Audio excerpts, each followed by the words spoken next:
Oh, hey, how's it going? Oh, hey, I'm doing great. How are you? Oh, me, I'm so tired right now, honestly. After working all day, I have to go to my second job, and then tomorrow I have to work all day again. Then I have to go to my third job. I'm supposed to be applying for a choreographic festival right now, but I just don't know when I'm gonna have the time. Honestly, I don't think that you're doing enough. What? Like, don't even talk to me about being tired until you're literally crunching numbers in your sleep. Isn't that kind of excessive? If you think that's excessive, then honestly, you must not want it enough. Honestly, like, you don't deserve a career, honestly, if you're talking about being tired. Well, I do care about my career. I don't know about that. Like, you're doing all this talking about being tired and being exhausted. I don't know if you even deserve to call yourself a professional. No, I do deserve it. Look. I'm applying to perform on the Millennium stage right now. See? I'm applying, and then I'm gonna send my resume to another dance company right now too. If you want to be considered a professional human being, then what you need to do is step, kick, leap, kick, touch. Again, step, kick, leap, kick, touch. Again, step, kick, leap, kick, touch. Again, step, kick, leap, kick, touch. Great, that connects with turn, out, in, touch, step, kick, leap, kick, touch. Great, moving on, and turn, touch, down, back step, pivot step, walk. All right, let's try the whole thing, facing away from the mirror this time. A 5, 6, 7, 8.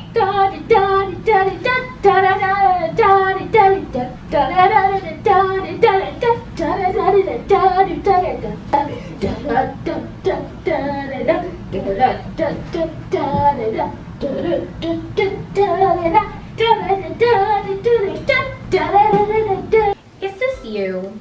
Do you relate to either one of these ladies? If so, you may be suffering from #girlbossitis. So what is #girlbossitis?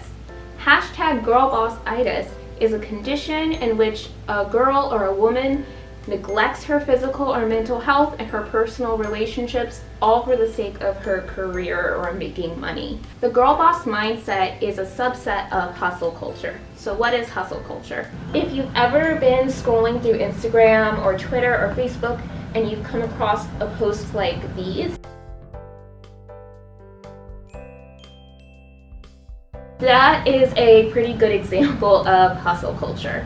Hustle culture will often shame people for working 9 to 5s or at fast food restaurants, while at the same time encouraging them to quit their jobs on a whim, become their own bosses, join an MLM, buy an LLC, commit tax fraud, choose that dinner with Jay-Z. What they don't tell you is that whether you choose the former or the latter, either way, money still runs your life. The pros of working a 9 to 5 are that you have a set amount of hours that you have to work. In some cases, you may be able to separate your home life from your work life, but not always. And in a lot of cases, you may get benefits. They may pay for college for you, you may have health care and dental, and that's really great.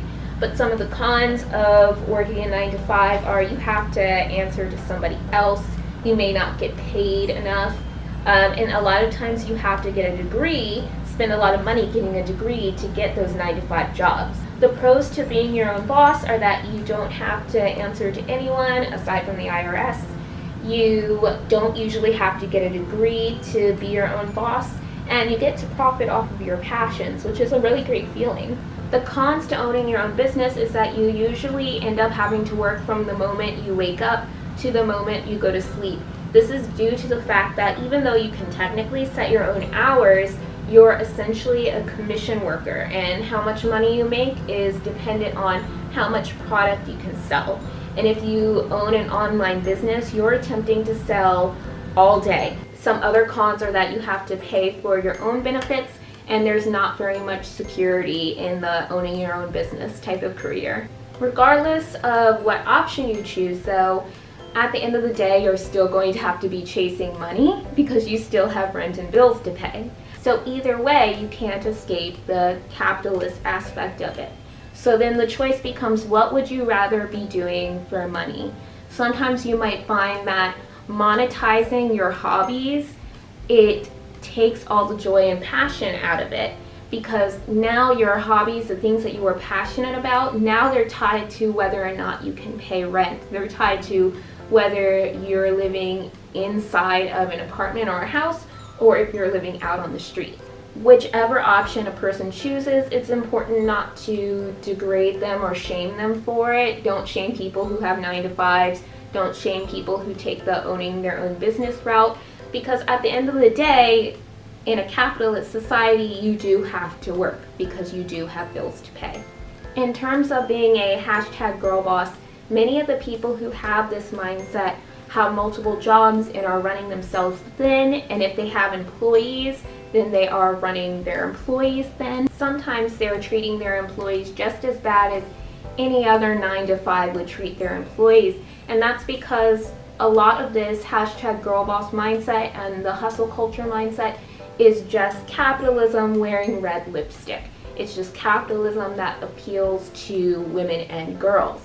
And you'll find that a lot of these self-proclaimed girl bosses who make it big and make a lot of money, they're using the same shady business practices as straight white male CEOs. Because the fact of the matter is, you can't get to the point where you are a billionaire or almost a trillionaire without having stepped on other people along the way. Which means that when we finally start eating the rich, we're coming after the girl bosses too. You guys are not excluded. So if you would like an example of a girl boss, here is the creator of the girl boss term, Sophia Amoruso. I'm not sure if I'm saying her name right, but she actually started the phrase girl boss. And what she did was she started her own online clothing company called Nasty Gal, which I'm sure a lot of people have heard of, and she started it from a small eBay shop, and then it kind of blew up from there. And after it blew up, she literally became a millionaire or a billionaire, I'm not sure which one. Either way, she had a lot of money, and she even got her own book deal and a TV show on Netflix, I think, about how she did it, how she became this ultimate girl boss. But she was soon exposed for treating her employees poorly, and she went bankrupt quickly after she was lauded as this supreme girl boss, girl power, capitalist diva. So now that we have the background out of the way, let's get into why and how you would want to stop being a girl boss. So a few minutes into this video, you can already tell what my opinion is on the girl boss phenomenon. I believe that the girl boss mindset encourages women and girls to work themselves into an early grave, to work others into an early grave, and to pull up the ladder behind them. And I've personally seen the destruction that the girl boss mindset can cause in people's lives, my own life included. So how can you stop? Here are some tips on how you can de-girl boss yourself. Number 1, categorize your activities. Create categories for the different things you do in your life, and then put one thing into those categories.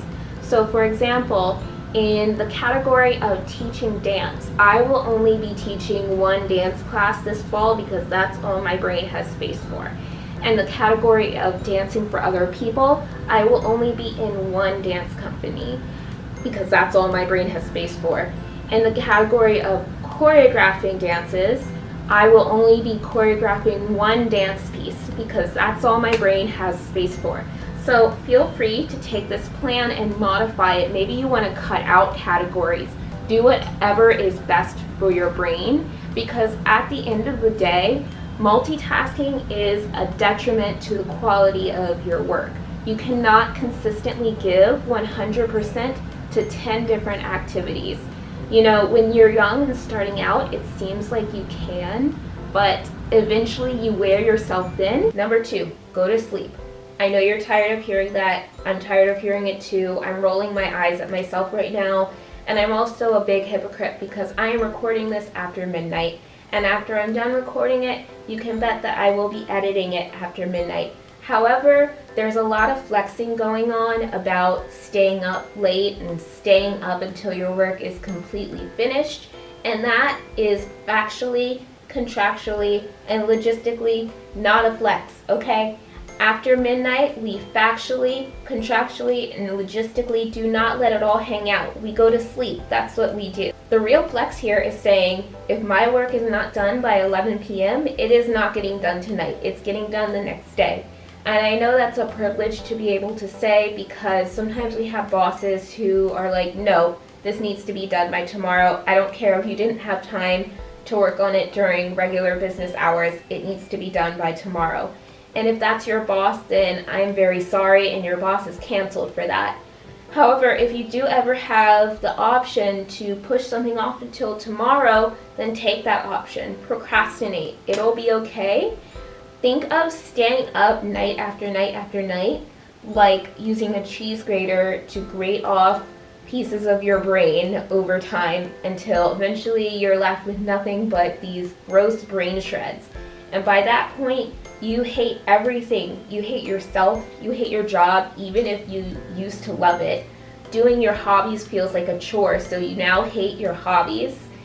And when you get to that point, that's when our besties, Miss Depression and Miss Anxiety, come back in. So moral of the story, go to sleep, besties. Number 3, learn to say no to people. Somebody invites you to a party and you know that it has been a long, challenging day at work and you don't have the physical or emotional energy to go to that party. Say no. Maybe you have the emotional energy to go and you love parties but you don't have the physical energy. Say no. Save the yeses for the things that you have the energy for, that you truly want to do. Your boss texts you after work hours and demands that you do some work-related activities. First of all, your boss is canceled for that. And second of all, keep your read receipts off and pretend that you did not see the text, okay? And that's a nice, well, maybe not nice, but a less scary way of saying no. This next tip might sound a little bit girl bossy, but trust me, it'll give you a little extra time during the week to rest.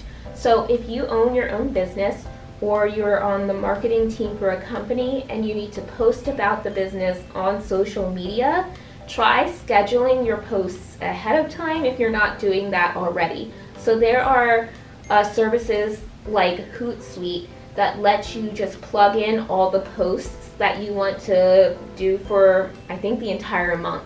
And it'll just post those for you at specific times throughout the month. So all you have to do is plug in the posts and then let the technology work for you.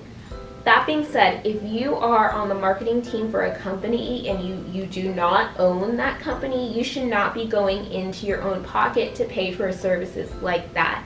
The company should have an account which they pay for and then you use. If they're refusing to pay for that but demanding that you use it, or they're leaving you no other option but to use it, then you need to find another job, because that is a form of wage theft. If you own your own business, it could be a good investment to look into Hootsuite or other services like that. I think there's one called MailChimp, but I think that mostly only has to do with emails.